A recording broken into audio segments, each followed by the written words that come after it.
Hey everybody, just a short, real quick. I was gonna tell you a little story, show you a couple things, real quick. And first thing I'll show you is a good friend of mine, Curtis Hutton, sent me a built model that he had built and airbrushed, and it's a show rod. It is the milk truck.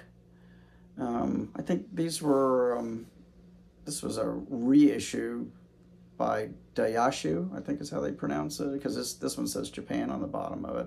I know these were originally released by Eldon. They did the Outhouse and the Invader and the Pink Panther. Not too many of them. Most of them weren't great, but this actually isn't too bad of a kit. I mean, it's not super detailed, but he did an excellent job. Of course, his paint work, he paints everything with PPG. He is a car painter by trade, so he's got access to some really nice paints, and he's telling me his airbrush wasn't working that great that day, and it's not his best paint job. But I'm looking at this thing, and it's like a piece of glass. So, anyway, it's really pretty, and it looks like it's supposed to. You know, that's how everything should look. So anyway, so I'm gonna show you that real quick. While we're on the subject of show rods, I know a lot of people don't like them. And I'm a car guy. I've been a car guy since I was a kid. My dad was a car guy from all the way back in the 1950s. 49 Mercury convertible, hot rod, flathead, souped up flathead, and he was an old drag racer. And I kind of grew up with all that stuff. I've been around cars and bikes my entire life. So, and I remember my dad taking me to car shows at the Louisville Convention Center, and I remember seeing the Pink Panther there when I was a kid. And God, I was just blown away. Number one, it's huge. That thing is like 28 feet long. But of course, I'd watch the TV show as a kid, and you'd see, you know, the Pink Panther, the car would pull up with the kid driving it, and the Pink Panther would get out and stuff. But seeing it in person and seeing a lot of those other ones, seeing the Batmobile and the Bat Cycle, and a lot of them were Barris cars. Like there was a, you know, like the Sonny and Cher Mustangs, and Frank Sinatra's Zebra car. It was I forget what kind of car it was, but I think it was a Cuda. Had zebra skin like on the side of it in the interior. Yeah, it's crazy. But I saw a lot of those show cars back in the day back then, and I was hooked on those. So as a kid, I grew up building a lot of Tom Daniel kits. I remember, you know, getting the Cherry Bomb for Christmas, and I couldn't wait to build that. I was probably, you know, at the time, it was late 60s, early 70s when those came out, and I just loved those. I got hooked on those. So I built all that stuff, and as an adult, I continue to build that stuff, along with regular cars too, muscle cars and hot rods and stuff. But I've always had a strong connection to those show rod kits.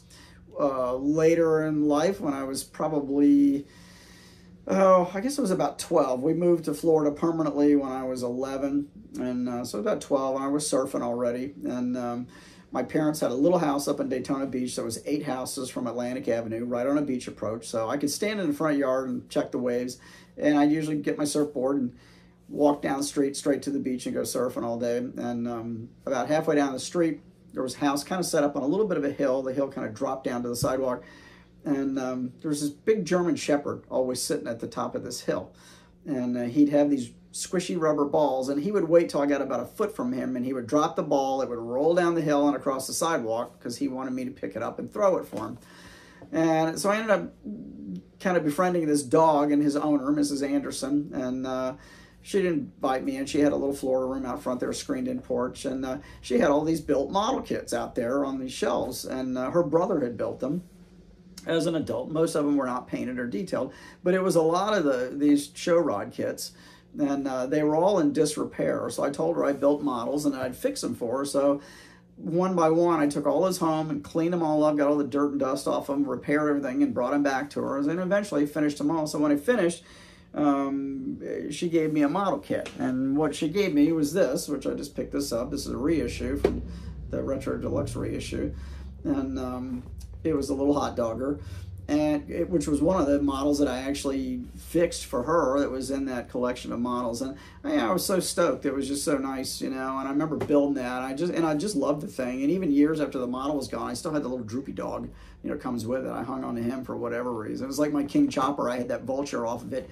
After the bike was long gone, I had that vulture for years. I had no idea why I kept it, but I kept it. And, you know, I still have my Muttley eraser that I had as a kid that I carried everywhere with me. You know, I still have that. You know, 60 years later, I'm still have that stashed away. But anyway, yeah. So I'm looking forward. I'm kind of on a little bit of a show rod kick right now, so I'm working on some of this stuff again, and I picked up a few more of these kits. But yeah, they're fun, and I know a lot of people don't like them. I was at a contest in West Palm Beach years ago, probably over 30 years ago now. Probably, well, I don't know. I guess it was maybe in the early 90s, because I think it was the first place I ever met Sonny DePalma.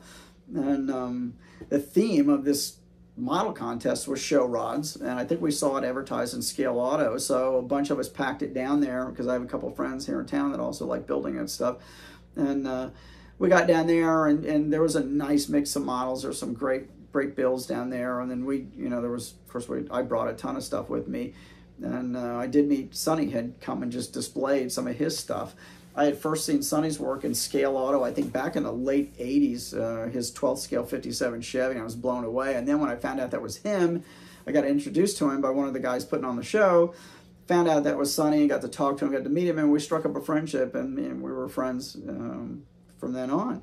But I remember, I won some awards at that contest, and the guy that was presenting the awards, when I went up there, he goes, I hate these fucking things. I don't know what you guys see in these show rods. They're just the stupidest things as far as building models. And I remember thinking, the hell you guys put on this contest with a show rod theme and you hate show rods? And I thought, that's real good public relations. It was just crazy, he was saying it over the loudspeaker, over the microphone at the awards presentation. I remember thinking, this is crazy.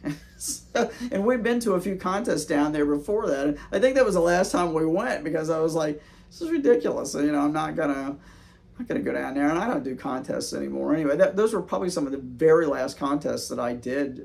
That's how long it's been since I built anything for any kind of contest. I hate them. I've talked about this before. Somebody always ends up with hurt feelings or pissed, and not worth it. I like showing my work to my friends, and that's what I like about YouTube.